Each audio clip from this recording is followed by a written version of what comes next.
In 2009, it was 4.13%. Again, around 30 lakh electors added. Which party won both the elections in 2004 and 9? Congress. We are depending on a very limited number of countries for these semiconductors, and much to our dismay, China can actually hijack that entire supply chain. The same ISIS then led lone wolf terror attacks across the 2010s across Europe. I mean, they are in a position where they can infiltrate every possible country at every possible level. Because if they do, then you'll have a different American president, maybe a different party. You will have Israel in a different shape, maybe under a different leadership. What happens then? The first 6 months are all hunky-dory. Oh, we have a liberal government. Oh, this is a Nobel Peace Prize winner or economics winner, whatever. 6 months later, they're back to square one. He doesn't think of himself as the president. He wants to make deals. He wants to be very transactional. He wants to keep America first. And I don't necessarily disagree with it, to be very honest. The couple Sibbals, the Salman Khurshid's. No, Salman Khurshid was in an all-party delegation. Shashi Tharoor, Manish Tiwari. It was created because a community wanted its way of life, led by Jinnah. They got it. Namaste and a very warm welcome to the Nationalist Madrasi. Today we are joined by journalist Tushar Gupta. Namaste sir, thank you so much for coming into our podcast. Thank you for having me. So we'll talk about a lot of current issues which is happening internationally and nationally as well. First, I'll start with the Israel-Iran or US-Iran, we can say. It's a proxy war between Israel and Iran.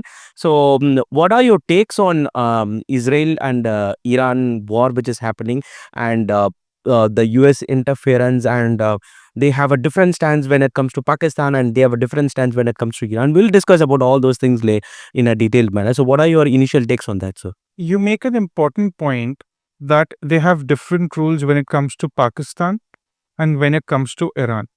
And this is how I also sum up international relations, that it's a very convenience-based arrangement.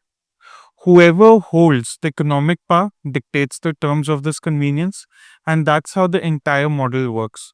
A lot of people tend to think that there are set-based rules, there is a certain mechanism, a certain framework, or some degree of predictability when it comes to international relations. I think the last 10 years have told us that there is none of it. We have seen a lot of things where in 2025, 2016 was when Trump was first elected. Then you had a very volatile kind of a first term, because the world wasn't accustomed to this kind of a president who functions more on Twitter than in the Oval Office. Then you had the pandemic in 2020, again, a very unprecedented scenario. A lot of notions about the West were broken, about the invincibility were broken, that the West actually has everything in control, and India emerged very strongly. Then you had the supply chain crisis. Suddenly the world realized it takes semiconductors to move everything, from that little camera to my mobile phone to probably this watch, everything. And suddenly the world realized, oh, hold on. We are depending on a very limited number of countries for these semiconductors. And much to our dismay, China can actually hijack that entire supply chain. 2022, Russia-Ukraine happens. Suddenly Europe is again in the, is the center of attention. You have sanctions, you have energy and inflation, Brexit as well, yes, early on. So a lot of things happened which were convenience-based, and India also took a lot of steps which were convenience-based for us. No harm about that. Like, we imported Russian oil. Now in 2025, we have come down to Israel and Iran. Now, my problem is that in our media, and I've tweeted about this often, people seem to have forgotten that October 7, 2023 ever happened. Got it. It's out of the memory. And it's problematic because a lot of people on the left, they bank on the lack of public memory to set their agendas. Exactly. This is common globally. Today, people are asking Trump about Iran. None of them remember what Obama did right after he got the Nobel Peace Prize. Exactly. Interestingly, the day when Trump went on a rant that I need a Nobel Peace Prize, and it was quite frivolous for an American president to do that. But Again, I had to take that in all fairness. If he's looking at his predecessor, one of the predecessors, that is Barack Obama, that man got a Nobel Peace Prize before America entered the Middle East, Iraq. It left Iraq with a void. It entered Syria. It supplied the rebel groups in Syria with weapons and was indirectly responsible for the creation of ISIS. The same ISIS then led lone wolf terror attacks across the 2010s across Europe. Do we ever talk about that? No, we've forgotten. Today, the lack of public memory, and this is global problem. This is a problem with the Republicans also, with the far right in Europe also, with people who vote probably BJP in India also, or people who identify center right or right. They just don't carry forward the narratives. Okay. It's a problem. Now, when Israel looks at Iran's nuclear program, it sees an existential crisis. They're very clear about it. This is not about some energy dynamics. This is not about some, hidden politics or something that's, very difficult to comprehend. Israel says if Iran gets a nuclear program, Israel being a nuclear state, their deterrence goes away in the Middle East. Because then they are looking at an equal. For the last 70 odd years, since Israel came into existence in its contemporary form, they have looked at the Middle East with a certain degree of leverage because they have been that advanced in terms of military. You look at the 6 Day War, you look at all the operations that have carried out, most recently the Pager operation. I mean, they are in a position where they can infiltrate every possible country at every possible level. Yes. But nuclear is something else. This is clarity. I give Israel complete credit. America has different reasons why they're going after the Iran's nuclear program. We'll come to that. But Israel sees it very clearly. We have a leverage in the Middle East. We don't want to lose it. Because if Iran gets a nuclear program up and running, Saudis would be forced to get a nuclear program up and running. And suddenly Israel is thinking, what is going to be the future like? They are thinking 50, 100, 500 years ahead. Right? They're thinking at least. We don't know what the next 500 years are going to look like. But they're thinking that far ahead. Even if they're thinking 50, that's commendable. That degree of clarity doesn't exist in India. In the 1980s, and there were news reports, and I tweeted this also, there were news reports that Indira Gandhi, as the Prime Minister, vetoed a military attack on Pakistan's nuclear infrastructure. The military wanted to go ahead with it. Probably one of the reasons was that she thought we were not in a position to defend our own nuclear infrastructure. Exactly. But just think about this. Had today Pakistan not got the nuclear arsenal, the kind of leverage we would have over Pakistan. Exactly. Then no words to define those things actually, because we are already a superpower in our area. We are competing with China. Just think about this: is Iran and Israel are more or less same in terms of economic. Yes, sure, Israel has a lot of clout in terms of global lobbies and all that stuff, but on paper they might appear to be similar economies, right? Exactly. Israel is overperforming given the resources it has. Iran perhaps is underperforming given the kind of radicalization it has. But to understand why Israel is hell-bent on not allowing Iran to have a nuclear arsenal, one just has to think. It's a question of a rhetorical variety that what if Pakistan today did not have a nuclear weapon? Do you realize the kind of solutions we would have already got, possibly in Kashmir? Possibly we would have reclaimed a lot of land in Pakistan, Punjab. But today there is a nuclear, threshold that cannot be crossed. Definitely. Even if we go and bomb 15 of the military bases from Skardu, which is in POK, which is also used by the Chinese as a part of the CPEC, to Karachi, there is a threshold that we cannot cross because the world powers get nervous and then it's suddenly about nuclear weapons. So this is what Israel is thinking, that we cannot allow Iran to have nuclear weapons. For them, it's an existential crisis. America had a nuclear deal with Iran. Again, people don't remember. Iranian nuclear deal. Who walked out of it? America was the first country to walk out of. Donald Trump walked out. Yeah. Donald Trump. Yeah. It was his eccentricity that he just tweeted one day, okay, we are walking out of the nuclear deal. This was around 2018, 2019. Even in 2020, they had skirmishes. I remember the pandemic year. We started the year of 2020 again discussing that is a World War III on the horizon. But people don't remember that these skirmishes have been going on for far too long. But I think October 7, 2023 for Israel was a massive intelligent failure. Iran has been funding Hamas indirectly for a lot of decades now. It's all, they have their proxies, Hezbollahs, Hamas, everyone over that region. Yes. Every country, they have their own proxies. Iran, Saudi have a proxy war going on themselves. Then Saudi and Israel become, sort of a forced alliance. Even though from a religious perspective, they are on very different tangents, but it becomes a forced alliance because of the whole bickering between Iran and Saudi Arabia. So this is what the sum game is. Iran sees it as a deterrence. It cannot give up. America doesn't really want Iran to have nuclear weapons. It's been clear about that. But now what has really happened? America sends its B-2 bombers, bombs the Fordo facility in Iran. Americans claim it has been entirely destroyed. Iranians claim it hasn't been destroyed. Okay. Israelis still haven't given that clarity, and I'm sure they'll deploy their intelligence, which is in abundance, to check if it actually has been destroyed. But then what has really happened out of all this? All that rhetoric, all those, nighttime missile reports and lots of rumors going on social media. We are more or less back on square one. There were also reports that the Iranians moved the nuclear infrastructure, the nuclear, centrifuges and whatever little apparatus they had before the strike happened. So have we just kicked the can down the long road? Is 5 years or 10 years going to be enough time for Iran to come back where they were in 2025 before this war began? Because if they do, then you'll have a different American president, maybe a different party. You will have Israel in a different shape, maybe under a different leadership. What happens there? So people do not realize Iran is seeking a permanent solution. Americans are seeking a permanent solution, but they haven't got it. And that is also how wars have changed. Iraq was about boots on the ground.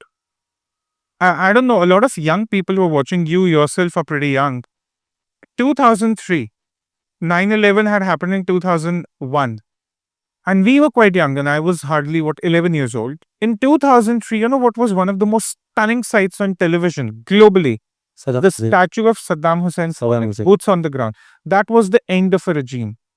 Now, Israelis, a lot of TV shows, a lot of debates, they've been saying, oh, we can only help the people of Iran. We can't do it ourselves when you talk about regime change. So the Israelis do want a regime change. This current Iranian regime has been there for 45 years now? 1980, when the revolution happened. But Americans and Israelis both do not want to get boots on the ground. Okay. My question is, one, what happens really to the nuclear program? You've kicked the can down the long road, fine. Number two, if you're actually going for regime change, we don't know what will happen 10 days from now. What happens if there is a political void again? When you left the political void in Iraq, you had ISIS. Where you have a political... Can Iran be a next Syria in the making? Because you rightly mentioned about the early... We don't know. That's the problem. We don't know. That's why I keep saying, and the Prime Minister also hinted at this once, that in international relations, there is nothing to study because it's all make up as you go. You're literally every day improvising. That's how diplomacy is, and I have all the respect for all the foreign ministers everywhere because they're literally improvising. Their job is to improvise. You ask, can an ISIS-like radical body take place in Iran, coming to existence in Iran? The Iranian revolution also radicalized Iran. Iran wasn't like this in the 50s, and the 60s, and the 70s under the Shah. Right? Exactly. It was a far more relatively liberated place, liberal, perhaps a little bit more individual rights than today. Iran wasn't this. So where is the guarantee that you create a void by upping the regime out? Exactly. And then there is no problem. You cannot predict how radical... I guarantee it, actually. This is the problem with Americans. They venture into every country thinking that if we sort of topple the regime, we'll have a liberal democracy, a liberal government in place. But you can't predict these things because every region has its own dynamics. Yeah. Can you imagine a liberal government in Afghanistan? Taliban took it over. And that will be the result. Like then, see, Syria is a perfect example how radicalization took place. How it was in the peak of developing countries. Like even we can say in early 90s, both Iraq and Syria were the two countries which were trying to take a shape and then both of them had their downfall, and now we can see what is happening in both the countries. Can we say that the similar kind of a thing will happen in Iran as well? Depends on what happens to the regime. Israelis are hinting that we want the people, we can only help the people. That's their indirect, call for the people to revolt. And there have been these sparks in Iran where people have said that we do not want anything to do with the ayatollahs and all that. But again, you can't predict these things, you know. Okay. To be very honest with you, if someone says, okay, this is when the regime will fall, this is what will happen then, and this is how Americans will react, and this is how Israelis will react. There are these are tribal, working within the Middle East, one group against the other. Look what's happening in Yemen. Exactly. Could you predict that 20 years ago?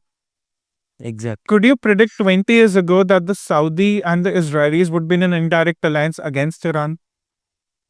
Could you predict 20 years ago or 10 years ago or 5 years ago that a set of B-2 bombers will fly all the way from America to Iran to bomb a nuclear facility and just walk off without boots on the ground? The objectives are not clear. You want to end the nuclear program, how do you guarantee you've ended the nuclear program? Because Iran is also looking at the past. It's looking at Iraq. It's looking at Gaddafi, for instance, and saying, okay, these were the people who did not have that leverage and they were screwed by the Americans. They're also looking at Kim Jong-un. He has the leverage. Every now and then, that man may not do anything very alarming, but he makes himself heard. Every few months, you will hear, okay, a few missiles have been fired over South Korea, ICBMs, and that's about it. So what are the Iranian thinking? The Iranians are thinking they want to get their nuclear program up and running. What are the Israelis thinking? We can't let them have it. But what are the Americans thinking? We want to end the nuclear program. Now, within these three equations, there is a small part which overlaps, which is the end. But how do you guarantee that end? If you have kicked down the can on the long road, fine. 10 years later, you and I'll sit again and wonder, okay, what really happened in 2035 that a war had to break out between Iran and, Israel? Did Trump think about this when he walked out of the nuclear deal? Trump walked out of the nuclear deal saying that these are clauses with, which have a finite validity, and years later, Iran will be back in a position where they can develop a nuclear arsenal. What is the guarantee they can't do it now? You tell me, 7-8 years ago, when Trump walked out of the JCPOA, as we call it, what has been the utility of it? Nothing. We're back to square one. Yeah. And my fear is we're again back to square one. So, what will be the end result? Can we, as I said, can we expect another Afghanistan if there is a regime change, or can we expect another Iraq if there is a regime change? Or I hope not. I hope not, because then what happens, you saw with ISIS, they breed there, they germinate there, but then they become a global headache. Got it. And with ISIS also, there were jihadis from world over who went to Iraq and Syria to fight for the cause. What is that cause also, no one really knows. So you don't want a world in jeopardy or being threatened by a terrorist group like that, because you've created a void.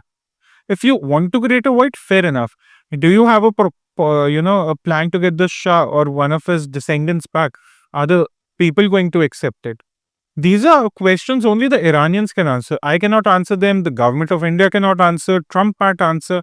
White House can't answer. The problem with the White House is they think that, okay, if we do this, this can work. It doesn't work like that. The people have their own will. If the people can revolt against the Shah, they can revolt against the Ayatollahs. They can also revolt against the proxies appointed by Americans. For example, in Bangladesh, Muhammad Yunus, it's public knowledge, he's been sort of fixed by the CIA there. Mhm. People are revolting against him, 6 months after he was elected? The first 6 months are all hunky-dory. Oh, we have a liberal government. Oh, this is a Nobel Peace Prize winner or economics winner, whatever. 6 months later, they're back to square one. So what happens then? And if Bangladesh becomes unstable, it's a headache for India. Yeah. If Iran becomes unstable, it's a headache for the Middle East. So do we want that? Absolutely not. Let us talk about Trump's way of dealing, especially the Trump 2.0. We can discuss that a little. The point which I want to bring in is meeting of Asim Munir taking place after the G7 meeting, which was which has happened in Canada, and there has been internal reports which have been told that do not help Iran in a strategic manner if they ask you for power or if they ask you for help as well. So, is that true? What is the meeting all about? And we'll discuss about his stance with Pakistan and India a little bit. Pakistan, people need to understand. People get confused that, oh, Pakistan is a friend of America or not. No. Pakistan is like a mistress, okay? A global mistress. Whenever any superpower is on a tour, if the Chinese are coming to the Middle East or the Americans are, they find Pakistan equivalent to a brothel and they screw it. That's what Pakistan is, you know. Definitely. The other day, there was a cartoon also depicting a similar sentiment. Pakistan has no identity of its own. It's economically colonized by China already. Hmm. It's military colonized by America, given how they've used it against Afghanistan and now Iran. So, what is Pakistan identity? Nothing, you know, absolutely nothing. The identity of the ISI is to disrupt operations in India, peace process in India, in Kashmir, and the rest of India.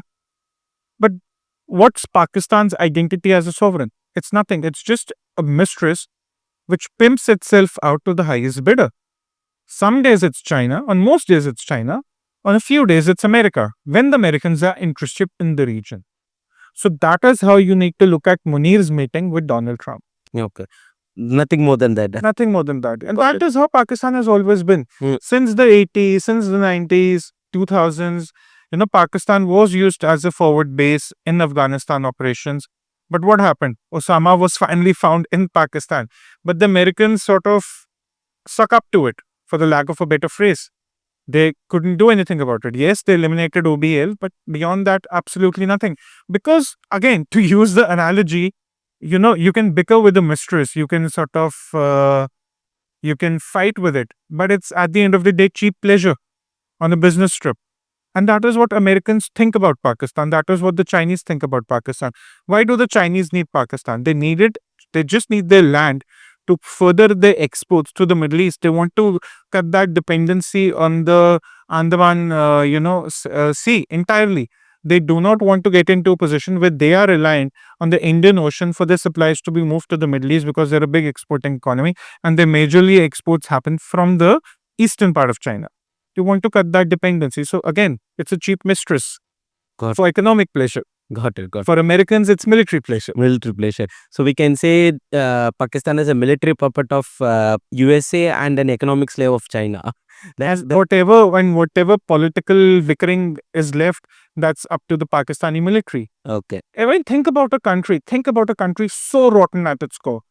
The people do not have food to eat. Inequality is rampant, right? And that is why I was very happy, and we'll come to it later on, when in Operation Sindoor, we hit Punjab, Pakistan. Exact. Because that is the mitochondria of Pakistan. You hit Punjab, you decimate Punjab, it's over. In this water treaty, why I was so happy, and I wrote at length about it, you cut the water down to Punjab, Pakistan, they'll have trouble with their wheat crop, which is very important for Pakistan, their cotton crop, because handicrafts, exports, forex, and suddenly they're screwed in the long run.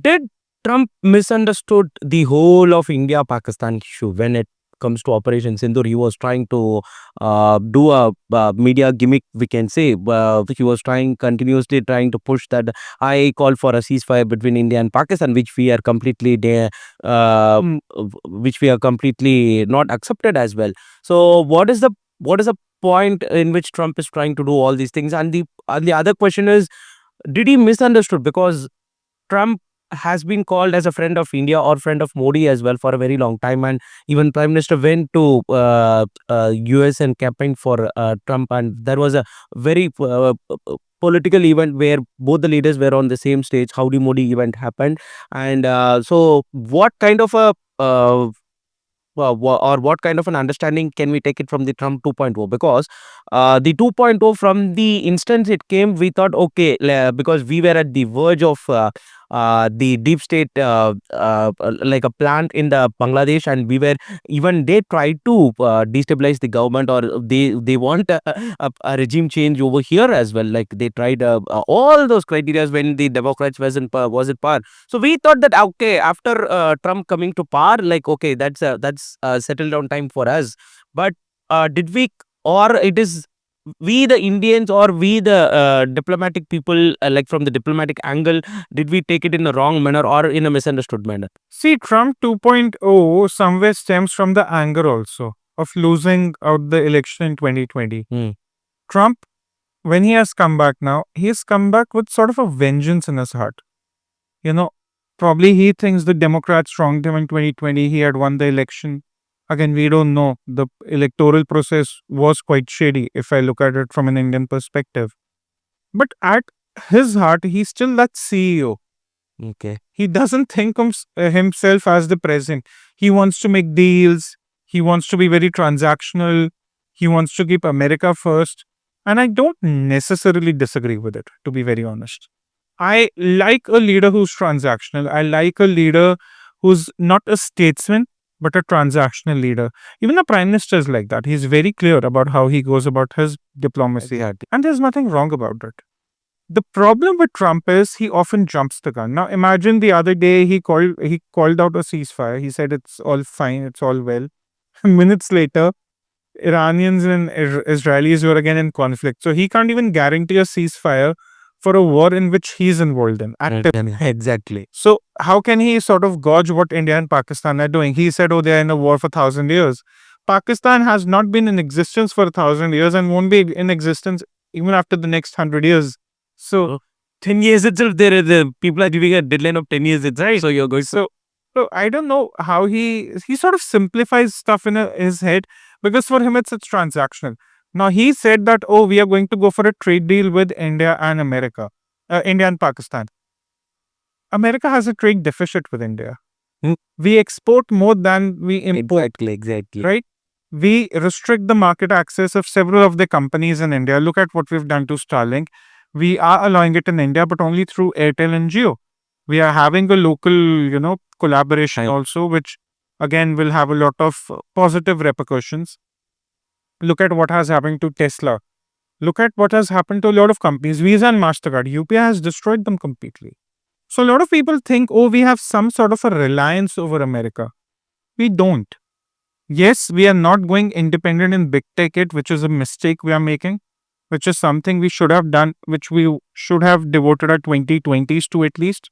We haven't done that, but again, it's not very late to course correct. But what is the leverage Trump has on India? Will he impose sanctions on us? They tried it in 99. What really happened? What is the leverage? Will he say that we will not allow Indian software service exports into Americans? The big tech depends on it. We are the cheap labor when it comes to, the entire software industry. You may not like it, but that's the truth. And we've done it well for the last 3 decades. Will he say that Apple perhaps will not manufacture in India, which he did? Now, Apple also understands India is an emerging market. China is no longer the core market for Apple because Huawei has displaced them. Huawei has displaced them across a variety of products and services. Indians, meanwhile, suddenly the increasing purchasing power parity, the urban growth and everything, Apple sees India as a very, very tempting market. Will they want to give it up? Absolutely not. Though I feel Indian government is unfair to Apple. The kind of customs we still have on Apple, I think that is a tad bit unfair. Given Apple is now producing in India, it will only increase its production. I think somewhere a deal should be struck that Apple crosses a certain threshold of production and we cut down the customs, because there is no point that people can still go to Dubai and get their iPhones for cheaper than they can do in India, even with the flight costs. So I think that part is a bit unfair to Apple, because Apple genuinely has great products. I'm a big fan of Apple and it has a great market in India. Indians love Apple, Indians love technology. Urban Indians, especially, they love technology. But look at what the rural Indians are doing now. People in villages, they're experimenting with hardware. It's wonderful to see, right? And that is where we are also not being entirely fair. So Trump, coming back to him, did he misread the entire India-Pakistan situation? I think there is something that the public doesn't know. I have maintained this from day one. Trump, when he started, when the first tweet came out, forget what he said after that, he hinted on something nuclear. The Indian government, when it was giving its briefing through the military officers, they were asked, did you hit Sargodha? And Fair enough. they just said, no, we did not. There is some, part of the puzzle that's missing for good reason, which was not coming out in public. I don't expect it to. But if you connect the dots, we have hit something in Pakistan that has rattled the Americans to great length, which is where the Americans would have stepped in, urged Pakistan to sort of you know, Go for a ceasefire. go for a ceasefire, the Pakistanis will never accept it. Understand, you have a photo behind me, one of the most historic photos of the 20th century. Pakistanis will never accept this also happened. But this happened, right? When they are celebrating 1971. They're celebrating 1971. If we have actually hit Sargodha, we have actually hit their entire nuclear infrastructure. Noor Khan, by the way, is only a few miles away from Pakistan's nuclear command authority, from the entire nuclear Exactly. strategic Yep. command. So when India hit all these military bases during Operation Sindhu, it was giving a message that if you have the first, intention of using a nuclear arsenal first, we have the capacity to decimate your infrastructure for a good few hours, and then we can do what we have to. But somewhere this truth will never come out. It will never come out. It's Okay. just one of those things. I don't see Donald Trump as frivolous when he says that he got India and Pakistan to get a ceasefire. I think Americans saw what was going on. Americans saw what Indians were capable of. Remember, there was a podcast Trump was doing during his campaigning days ahead of Trump 2.0. And he said, I was talking to the prime minister. Possibly he meant after the Pulwama. Yeah. And he said, the prime minister was clear, Modi was clear that I'm going to hit them with everything I have. Exactly. Right? He was very, very, and that is a very different time. Trump was still in the campaign, Yeah. nothing to gain out Yeah. praising Modi or telling about Yeah. that little episode. But he said the prime minister was determined. He wanted to address Pakistan for good. We don't know what we've hit. The Indian government will probably never say what they've hit, but they've hit something very, very important. Okay. People have brought out images through Maxar, a lot of satellite images before. When there was reports that people from that particular area have started evacuating. Evacuation has started. So a lot of reports. I'll tell you something interesting that happened. I think 10th May was when we had the ceasefire, Yeah. right? 10th May morning, for a very brief few minutes, a news report started coming in. Pakistanis are getting their nuclear command together. Okay, why were they getting it? And suddenly it vanished. It just came and it vanished. And those were the times when a lot of reports were coming in and they were vanishing. So probably people thought, okay, that's just one of those things. But somewhere I think there was something nuclear involved. Not that we hit a nuclear missile on them. No. That's not what I mean. But something that was very important for the nuclear infrastructure. And that is where the Americans got rattled. I think that is where they would have they would have asked Pakistan to beg for a ceasefire, which the Pakistanis did, which the Indian government has said that we wanted to hear it from the Pakistanis. So Trump wants to tell the complete thing. He cannot. So he's making up a story around that truth that only a few people in the power corridors know. But I don't see it as a very far-fetched notion that America asked Pakistan to beg for a ceasefire. Okay. What people have interpreted is that America asked India and Pakistan to go for a ceasefire. That is where it's been lost in translation. Got it. Because Trump is not being entirely truthful. Okay. Even our government is not telling the entire truth, which is fine. Military operations are like that. This is not about conspiracy or some failures. Boss, we've hit them in so many places, but you can't expect Trump to understand the magnitude of it. You can't expect Trump to tell you what is the importance of it in Skardu. It doesn't get into the mainstream discussion, unfortunately. Skardu is used as an operational base by the Chinese. Okay. In POK. We hit it. It's in the north of the Ladakh region. We hit it. Karachi, we hit. No, it's the length of the entire Pakistan country. Think if some day, there are a lot. every Noor Khan, Rahim Yar Khan, everywhere we, landed a missile. And if you choke their runways, they're as good as gone. None of their air defense systems work. Our air defense systems work very well.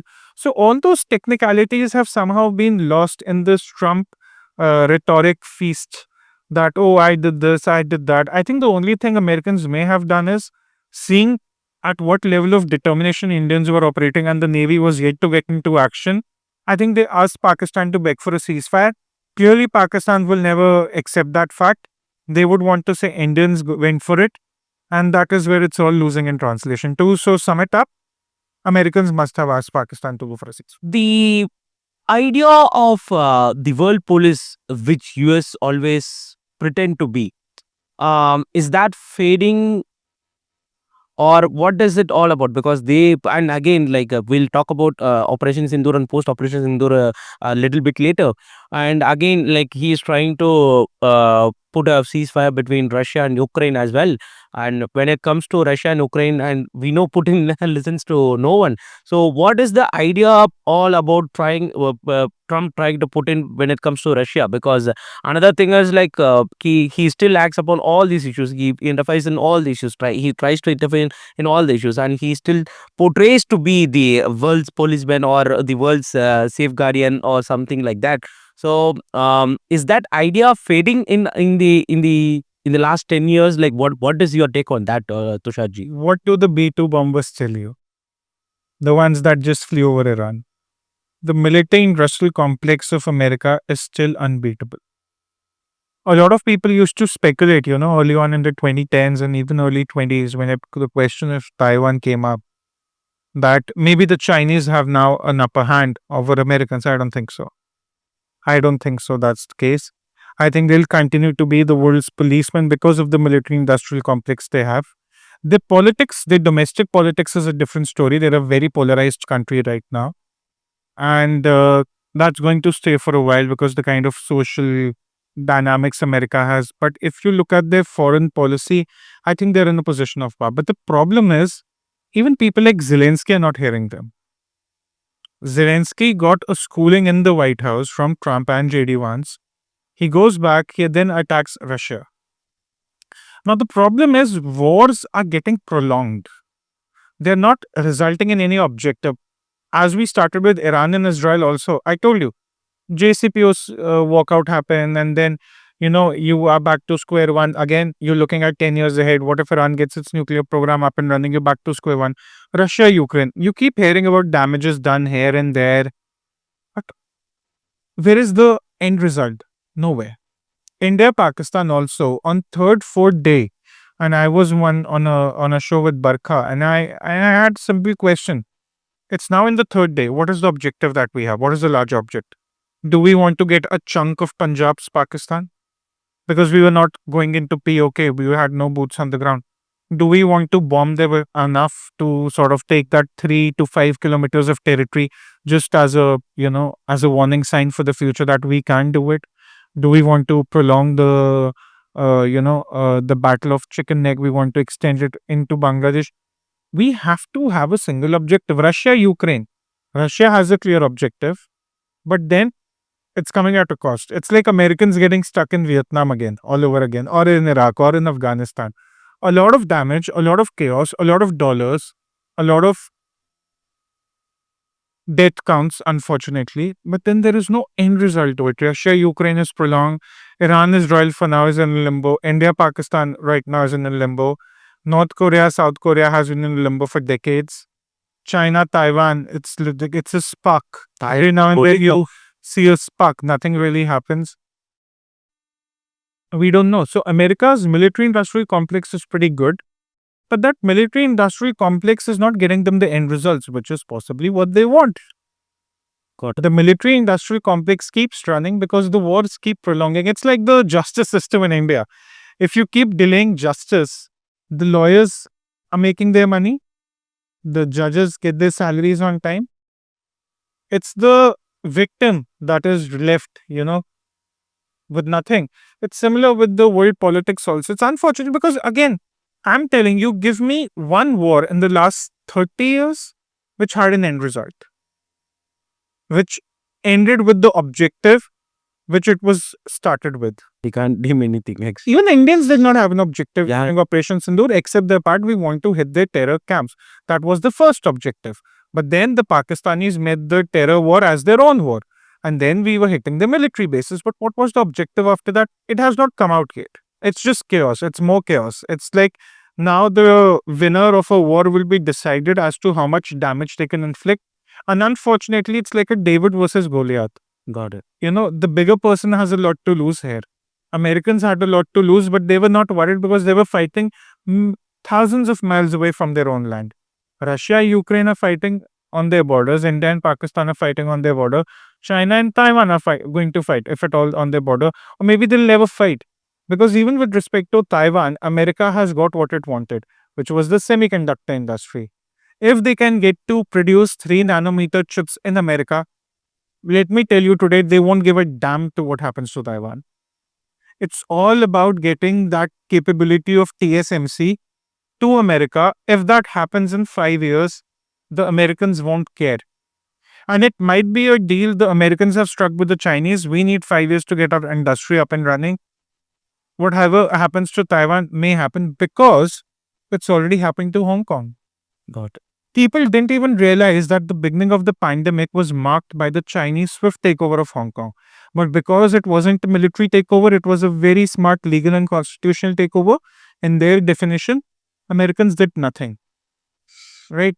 So it's all about America's convenience, as I started with. Okay. They get the semiconductor infrastructure, they're sorted. Got it. Why would they push themselves in a war in the Pacific from which there is no exit strategy? Got it. Got it. Got it. So I just want to bring in some local issues which we will talk about. When the ceasefire, when Trump told to do the ceasefire, then there wasn't hardly any listening from the Iranian side. So then even media portrayed that India. I mean, like especially Prime Minister Modi in not media, I would say, like the Congressy ecosystem portrayed that Narendra surrender, and given Rahul Gandhi has been completely saying that. So, what is your take on that? What is your reply to that? Because in all throughout the internet, the Congress ecosystem plays an card of India is not in. I mean, like Modi is not Indra, India misses Indra, something like that during the ceasefire. I mean, like I wouldn't call a ceasefire. The understanding which took place between India and Pakistan. Yeah, because Operation Sindoor is. Yeah, yeah, yeah. Even Air Force told that even Operation Sindoor is still on. So even after the understanding, so there was quotings about Indira Gandhi, India Mrs. Indira, Modi is not Indira, and even after that, Rahul Gandhi started continuously telling that Narendra surrender. Even when the all party delegation have been taking place, and we have been reaching out to the global diaspora and global people's look, we have been the victims of terrorism for all these years. What is the Congress up to for all these days? The Congress has absolutely lost it. There's no other way to put it. There's no simpler way to put it. There's no polite way to put this. They have absolutely lost the plot. And it's not the Congress that you think. It's not the Congress of 2014 or 2019 even. The Congress of 2025, post 2024, 99 seats. At least on social media, it's being led by three individuals. PJs, I call them the PJs. Pawan, Jairam and Supriya. Okay. They all have formed this little coterie where they're trying to impress Rahul Gandhi every single day. You look at Supriya Shrinet's Twitter timeline, for instance.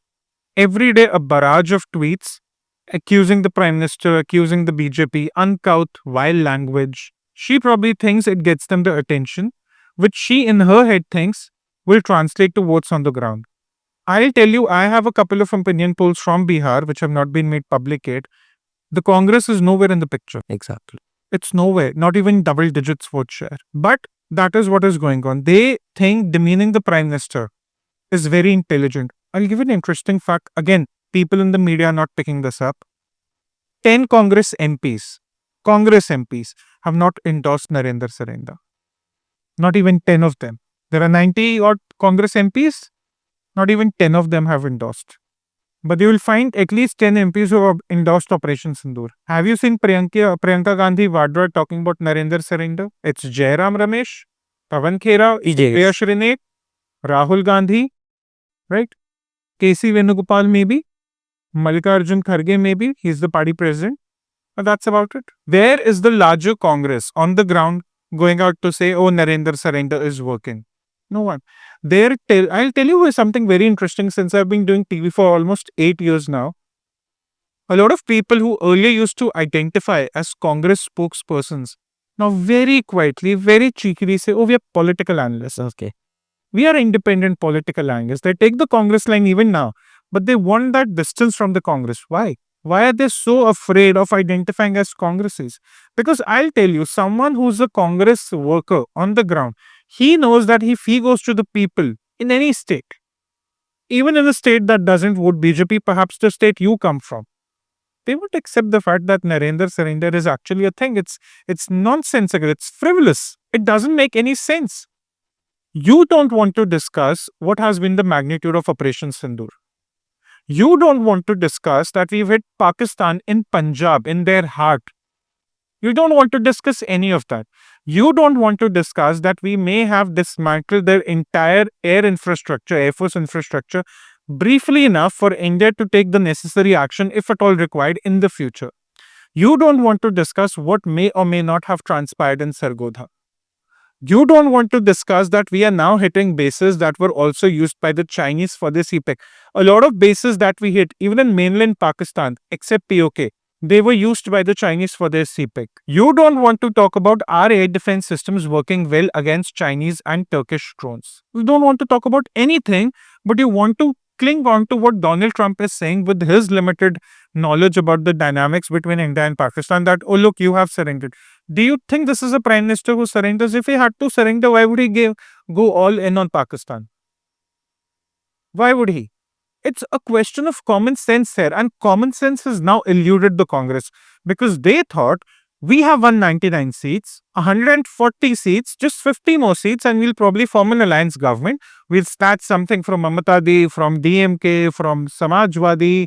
We'll get maybe Aam Aadmi Party in Punjab to get together something, and we'll have a UPA one like government again. That was what they are dreaming of in 2029. It's not going to work. People today look at Congress's IT cell, they see a failed operation. Their engagement is falling every single day. Their own people are now no longer defending them. Whatever attention they get from the BJP supporters who are cursing them, abusing them anyway. But I don't know what's wrong with the Congress. If they think that this might impress Rahul Gandhi, that's the only plausible explanation, that this impresses Rahul Gandhi, helps them get in his good books, and that's why they do it. But I don't think the party is endorsing this. Have you seen Chidambaram saying this? Karti Chidambaram saying this? You come from that part of the world. No. Have you seen Stalin using Narendra surrender narrative? As much as he's fighting the BJP and the AIDMK on local issues, did you see even once that Stalin is saying Narendra surrender? No. Udyanidhi Stalin? No. Even Karimul was part of all. D.K. Shiv Kumar? No. Siddaramaiah? Revant Reddy? Himachal Pradesh CM Sukhu? He can't. CM Sukhu knows that if in my state, which sends a lot of people to the Navy, to the Air Force, to the Army, I'm going to say that Prime Minister surrendered and India failed against Pakistan, they're going to chuck me out of the next elections. They're anyway going to chuck him out for what all he has done, but they're going to chuck him out. People have, Rahul Gandhi's problem is he doesn't really go on the ground. Don't count the photo ops that as ground work. His analysis, his reach to the ground is through several layers of Congress bureaucracy. But if a simple Congress worker, someone who's 30-year-old, working with the polling agents, he goes to the ground, he's like, how can I sell this narrative to anyone? The Muslims may not vote for the BJP, but even they are not going to buy this narrative. So the Congress, the PJs haven't realized that this narrative is not going to be bought by even those who will never vote for the BJP. Got it. Never. Did you see Mamata Banerjee using that narrative? She's going to polls next year, by Exactly. a year from now. Did you see her? No one endorsed it. Even in the Congress and outside the Congress, no one endorsed it actually. The couple Sibbals, the Salman Khurshid's. No, Salman Khurshid was in an all-party delegation. Shashi Tharoor, Manish Tiwari. He's the MP of my former constituency, Chandigarh. He's very vocal on all Congress issues. He's also like, what nonsense? Because he knows on Chandigarh, if he goes with this narrative the next time, you're killing your political career. So what Jairam Ramesh, Supriya Shrinade and Pawan Khera are doing, they are desperate for attention. They think eyeballs will result in some sort of votes. It won't happen. It has not happened in Haryana, Maharashtra, Delhi. It won't happen in Bihar also. Number two, I always say this, let Rahul Gandhi speak. Okay. Let him speak. Let him go on the rant. Let him publicly announce his policies. It helps the fence sitters. They get more clarity.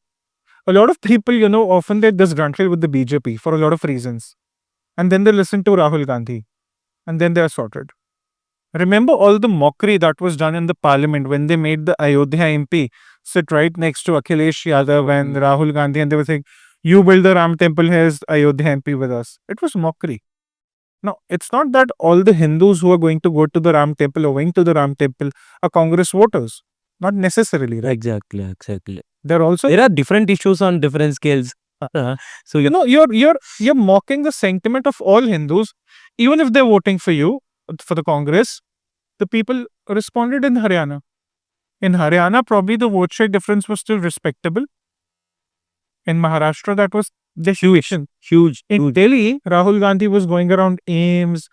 I remember one night he just went to the area around Ames, which is very painful to see at the middle of the night, but that's how it is. Suddenly people said, oh, the Jan Nayak is back. They call him the Jan Nayak.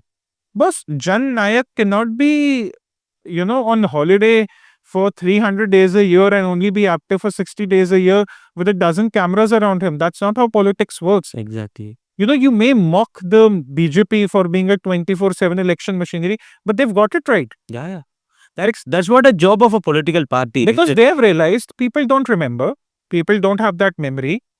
We have to keep going back to them. Why does the Prime Minister feel the need to go back to Odisha just a year after he swept the state assembly, swept the state in the Lok Sabha? Odisha possibly gave us the government, Yeah, definitely. or Madhya Pradesh, however you Yep, want yep. to think of it. Why does he keep going back to Odisha, to Andhra Pradesh? Why is it so important for the Prime Minister and the entire BJP leadership to be seen amongst the people every now and then, not just before the elections? That we are with you. This is not an one day process or it's not a 5 year process. We want to be with you. That is what Congress can never do. And their mockery of Operation Sindoor, it's kind of heartbreaking because Indira Gandhi wouldn't have worked like that. Rajiv Gandhi wouldn't have functioned like that. I'm telling you, in a different universe, if Rajiv Gandhi is alive or Indira Gandhi is alive, Pawan, Jairam, and Supriya, they wouldn't even be allowed to hover around the gate of 10 Janpat. This wasn't how the Congress was. I mean, sure, the Congress has made a lot of mistakes, blunders they've committed in the last 70 years, including the emergency, which has just completed 50 years. They haven't been very smart militarily, even between 2004 and 14. So the Congress right now is utterly clueless, right? Another example, Maharashtra. Rahul Gandhi pens a long editorial. Oh, 40 lakh electors have been added. This is some sort of a hijacking of the electoral process. The institutions are not in the government. They're not in, an autonomous position. They're in government control, blah, blah, blah. 4.38% was the increase in the electors between Lok Sabha 24 and Maharashtra 24. 4.38%. In 2004, it was 4.69%. 30 lakh electors added. In 2009, it was 4.13%. Again, around 30 lakh electors added. Which party won both the elections in 2004 and 9? Congress. They did not complain then. They are saying that, across the 288 constituent assemblies, 40 lakh electors have been added. That's on an average around 14,000 electors. That's the math supports that argument. Dhule Lok Sabha constituency in 24. BJP won 5 of the 6 assembly segments. Exactly. They lost the 6th one, Yeah. which was Malegaon Singh. Yeah, yeah. Why? Because of that one constituency, the entire Lok Sabha result But has been- BJP did not complain. For in that Malegaon Central constituency, for every single vote to the BJP, 42 votes went to the Congress. 42. 42:1 was the ratio of the Congress in Malegaon Central because of the minority vote. Did the BJP complain? Absolutely not. It's something that the BJP has to come to terms with. Congress now is getting into a position where every day they spew a barrage of lies, hoping for some of it to stick. They tried it with Adani, they tried it with LIC, SBI, they tried it with Hindenburg, they tried it with Rafale. they tried it with n number of things. Now they are trying it with election process, Maharashtra and Pakistan. It won't land. Has anyone cared to check that in between 2008 and 2012, which was that corporate that registered the highest number of credit growth during the Congress era? It was Adani. This was documented in a report called the House of Debt by Credit Suisse. It was one of the most read reports of those times when we were sort of analyzing the entire NPA crisis in 2015, 16, 17. Adani Group was one of the highest, groups with credit expansion between FY07 and FY12. It was the Congress government then. So, like the Congress says, do not pretend that the world started in 2014. The Congress shouldn't pretend that before 2014, all their crimes, all their scams, all their misdeeds are forgotten. And what they're doing right now is also not going down well with the audience. I'll tell you, Delhi, single digit vote share for the Congress, 3 continuous ducks. 3 continuous jacks. And Delhi is where they can at least claim they have some understanding with the media. There are certain people who resonate with Congress's ideology, given the legacy. Even those people are not coming out. This will be seen in Bihar again. The only challenge in Bihar will be how many seats will they sort of ask the RJD to fight on. Will the RJD give them those seats? Because last time in 2020, it was the Congress actually that became a liability.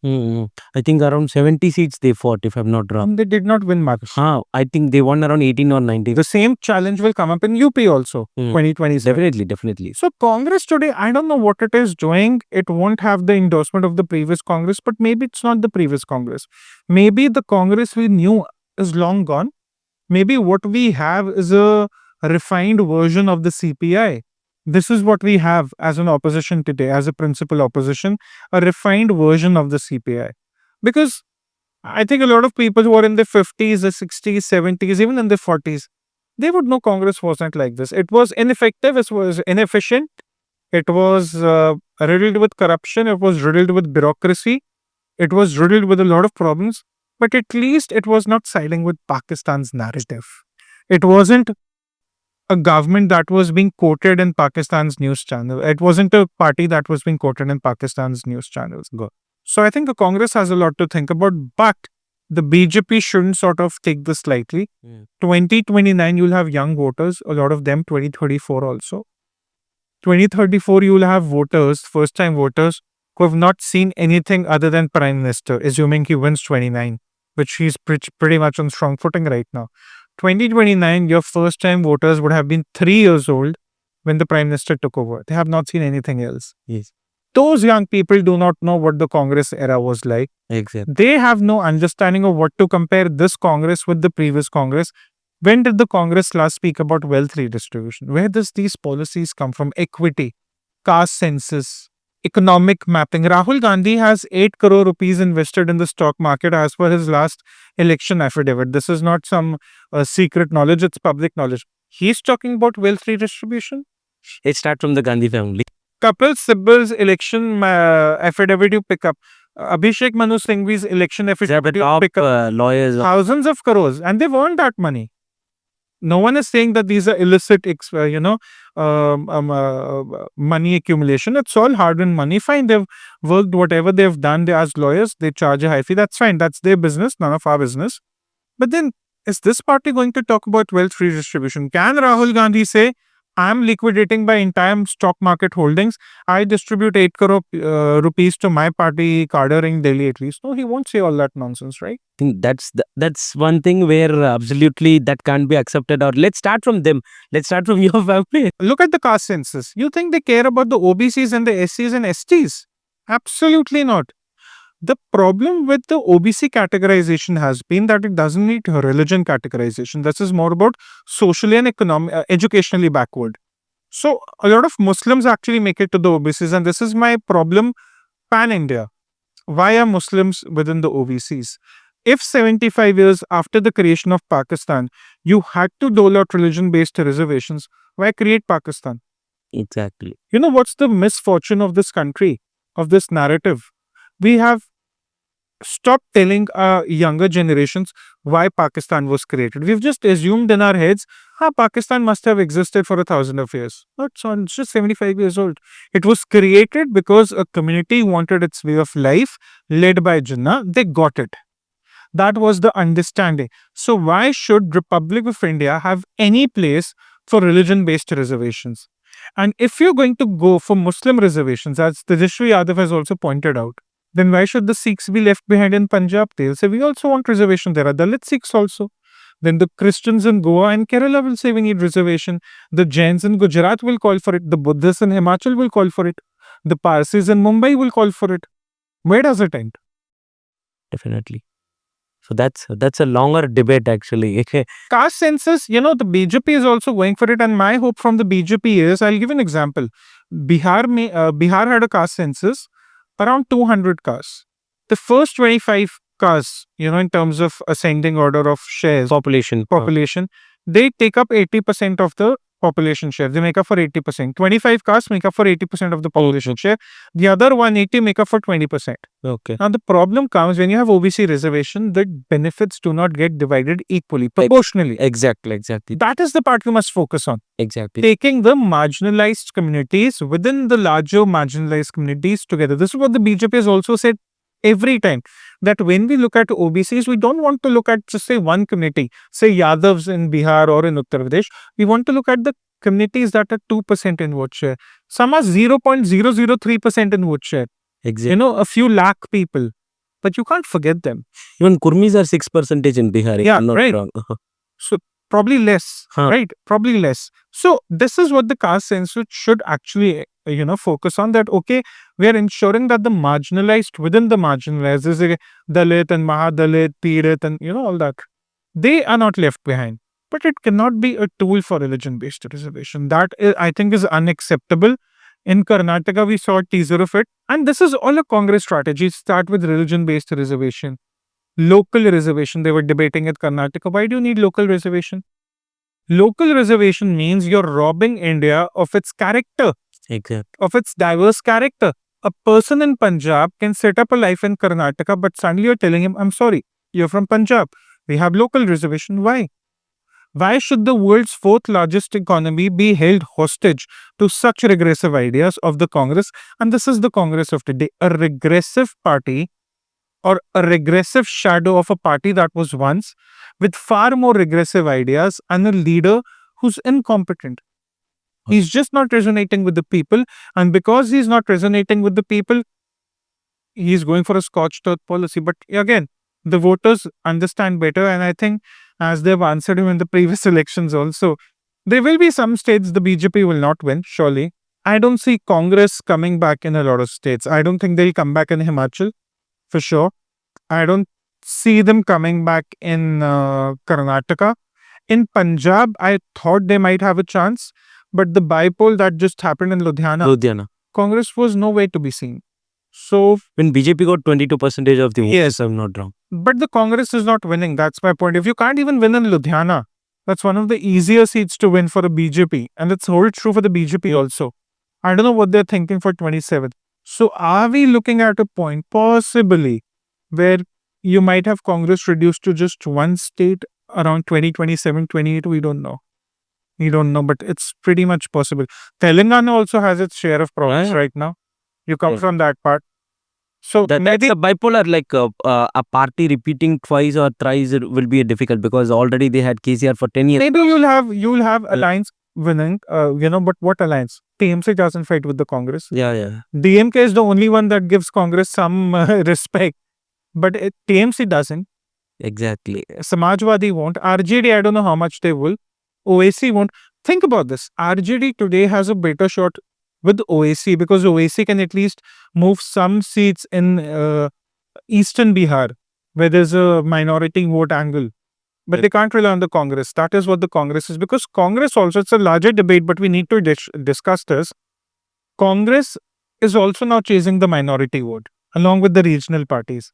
So this is where the conflict happens. Exactly. They are not bringing two separate things to the table. They both are taking from the same pie, bringing that to the table, which leads to a scattered vote possibility. Got it. So this is what the India Alliance is. This is what the Congress is. But I think just a couple of more bad elections, I think PJs will be out of the Congress. So thank you so much, Tushar ji. We have spoke a lot of subjects in detail, especially from international to from Israel to Congress. We have spoke a lot of subjects. I hope since we both are in Delhi, so we should have a frequent kind of conversation regularly, bringing up all these issues so that we can show up to these people. This is what happening in the country. So because I follow your tweets very often and regularly, we can say. So I hope we should bring up shows together like this and often present it once in 10 days or once in 2 weeks, something like that. Thank you so much for being a part of our podcast. Thank you so much, Tushar. Thank you for having.